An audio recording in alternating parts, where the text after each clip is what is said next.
자, 2027학년도 수능을 준비하는 수험생 여러분, 반갑습니다. 네, 안녕하세요. 오늘도 저희랑 같이 순형 영어 지문 하나를 아주 깊숙이 파고들어 볼 텐데요. 네, 오늘 지문이 사실 조금 추상적이라 처음 보면 당황할 수도 있을 것 같아요. 맞아요. 주제가 바로 정서의 사회화, 영어로는 The Socialization of Affect에 대한 내용입니다.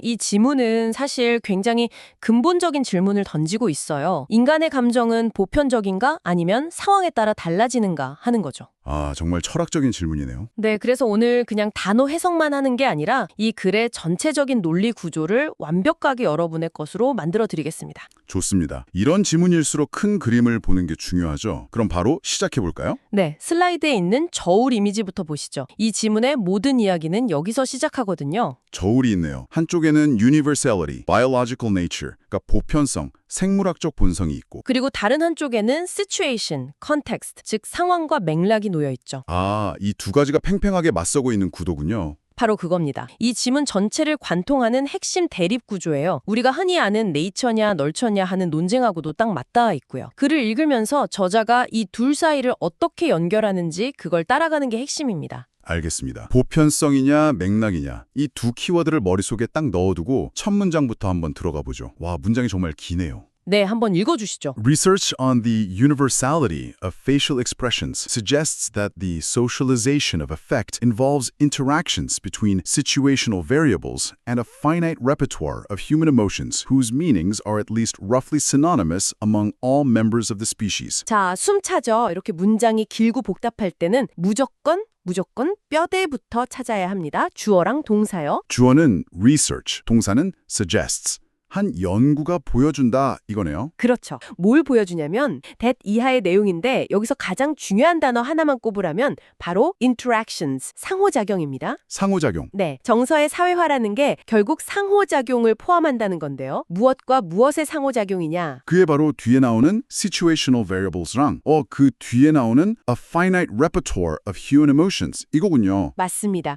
situational variables, 즉 상황 변수는 이해가 되죠. 네, 그건 맥락을 말하는 거니까요. 근데 그 뒤에 나온 표현 a finite repertoire of human emotions 이게 좀 낯설 수 있어요. 여기서 finite가 무슨 뜻일까요? 유한한, 한정된이라는 뜻이죠. 네, 그리고 repertory는 목록이고요. 그러니까 인간의 기본적인 감정, 기쁨, 슬픔, 분노 같은 것들의 종류가 무한한 게 아니라 어느 정도 정해진 목록 안에 있다는 거예요. 아, 그게 바로 저울의 왼쪽에 있던 보편성 유니버설리티의 근거가 되는 거군요. 정확합니다. 이게 첫 번째 조각이에요. 인간이라면 누구나 가진 기본적인 감정 세트가 있다는 전제죠. 그럼 문장 맨 마지막에 whose meanings are at least roughly synonymous 이 부분은 그 보편성을 더 단단하게 만들어주는 장치겠네요. 바로 그거죠. 시노니머스는 같은 뜻을 가진이라는 의미잖아요. 이 기본 감정들의 의미가 모든 인류에게 at least roughly, 적어도 대략적으로는 통한다는 겁니다. 아프리카 사람이 느끼는 기쁨이나 한국 사람이 느끼는 기쁨이나 그 본질은 비슷하다는 말이군요. 네, 맞아요. 이 첫 문장에서 저자는 이미 보편성과 상황이라는 두 개의 큰 기둥을 딱 세워놓고 시작하는 겁니다. 알겠습니다. 자, 그럼 보편성 이야기를 했으니까 이제 자연스럽게 상황,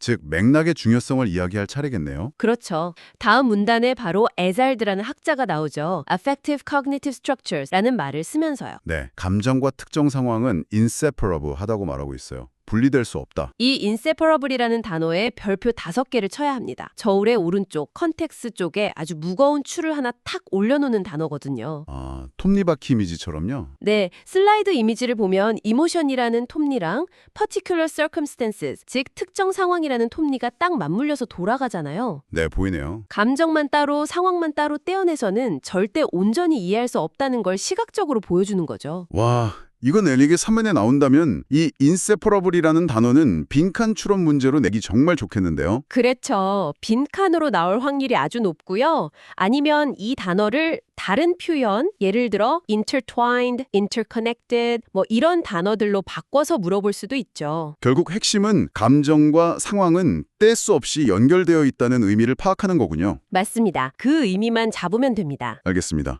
그런데 지문이 여기서 그냥 맥락이 중요해 하고 끝나지는 않는 것 같아요. 다시 보편성 이야기로 돌아오는데 이번에는 빙산 비유를 쓰네요. 네. 바로 이 지점이 이 글의 논리가 한 단계 더 깊어지는 부분입니다. 아주 흥미로워요. 빙산의 일각. 네, 앞서 말한 그 보편적인 기분 감정 목록이라는 게 도대체 어디서 온 거냐, 그 근거를 설명하는 부분이에요. 지문에서는 species specific facial expressions, 즉 종특이적인 얼굴 표정을 언급하죠. 우리가 흔히 생각하는 기쁘면 웃고 슬프면 우는 그런 표정이에요. 네. 하지만 지문은 그게 다가 아니라고 말합니다. 그건 말 그대로 빙산의 일각에 불과하다는 거죠. 아, 물 위에 드러난 작은 부분일 뿐이다. 그럼 그 물 아래에 잠겨있는 훨씬 더 거대한 본체는 뭔가요? 바로 a larger set of human expressive behaviors, 즉 더 거대한 인간의 표현 행동 집합입니다. 표현 행동 집합. 네, 지문에 예시가 나오죠. 웃음, laughter, 울음,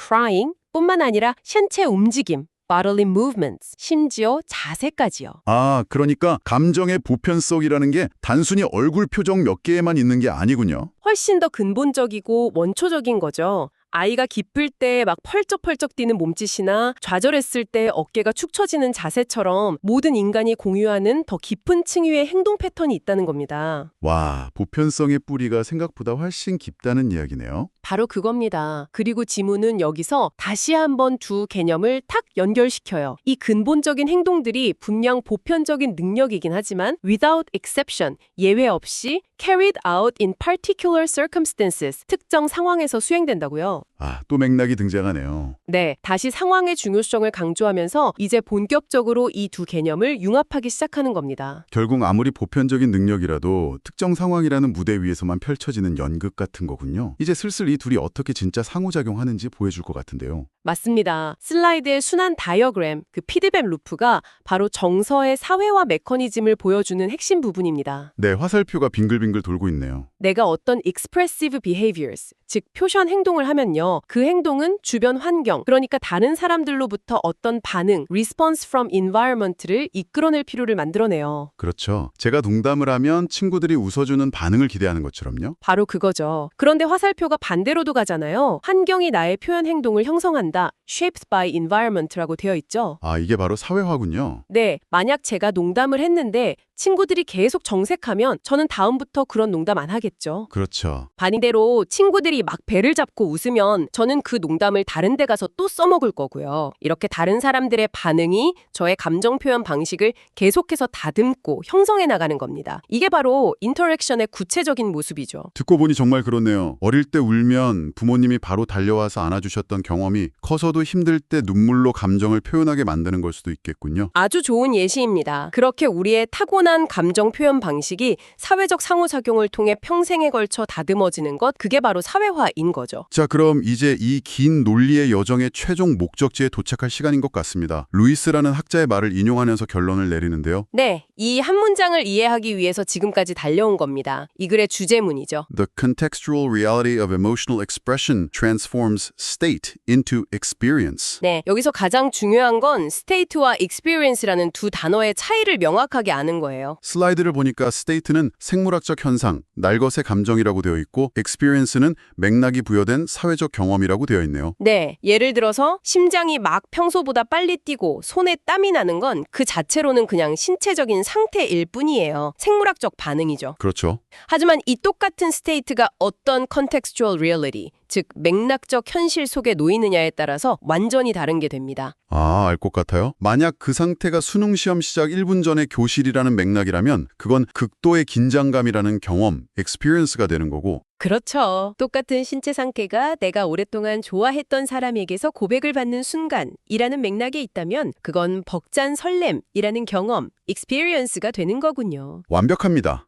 바로 그겁니다. 동일한 생리적 상태가 맥락에 따라 완전히 다른 이름과 의미를 가진 경험으로 재탄생하는 거죠. 이게 바로 정서의 사회화의 최종 결과물이에요. 와, 정말 명쾌하네요. 그래서 수능에서는 이 마지막 문장 전체를 빈칸으로 뚫어놓거나 이 문장이 의미하는 바를 묻는 문제로 나올 확률이 압도적으로 높습니다. 자, 오늘 정말 지문 한 해를 제대로 해부해 본 것 같습니다. 마지막으로 핵심 어휘들을 다시 한번 짚어볼까요? 네, 인간의 기본 감정은 정해져 있다는 의미의 finite repertoire, 이 감정들이 보편적으로 통한다는 synonymous, 그리고 이 모든 걸 완성시키는 열쇠, contextual reality까지. 이 지문의 논리 흐름을 딱 한 문장으로 압축해 볼게요. 네, 좋습니다. 인간의 감정은 보편적, 생물학적 기반, universality에서 출발하지만 그게 특정 사회적 상황, 컨텍스트와 상호작용하면서 단순한 생물학적 상태, state를 넘어 의미 있는 사회적 경험, experience로 완성된다. 아, 이게 바로 정서의 사회화군요. 네, 이 문장 하나만 기억해도 이 지문은 완벽하게 정복한 겁니다. 오늘 이 분석이 여러분의 영어 독해에 큰 자신감을 불어넣어줬으면 좋겠습니다. 이 지문의 메시지처럼 수험 생활의 여러 감정들도 혼자만의 것이 아니라 주변 사람들과의 관계 속에서 함께 만들어가는 소중한 경험이라는 걸 기억해 주세요. 맞습니다. 오늘 본 지문은 사실 모든 고난도 수능 영어 지문을 읽는 법에 대한 힌트를 주고 있어요. 핵심 개념들의 관계를 파악하고 그 논리적 흐름을 따라가는 연습 꾸준히 해나가시길 바랍니다. 자, 마지막으로 여러분이 스스로 생각해 볼 질문 하나를 던지면서 마무리하겠습니다. 이 지문은 감정이 맥락에 의해 형성되는 사회적 경험이라고 말했습니다. 그렇다면 우리가 점점 더 많은 시간을 보내는 온라인, 소셜미디어 같은 이 새로운 디지털 맥락은 과연 우리의 감정을 어떻게 새롭게 형성하고 있을까요? 한 번쯤 깊이 고민해 볼 만한 질문인 것 같습니다.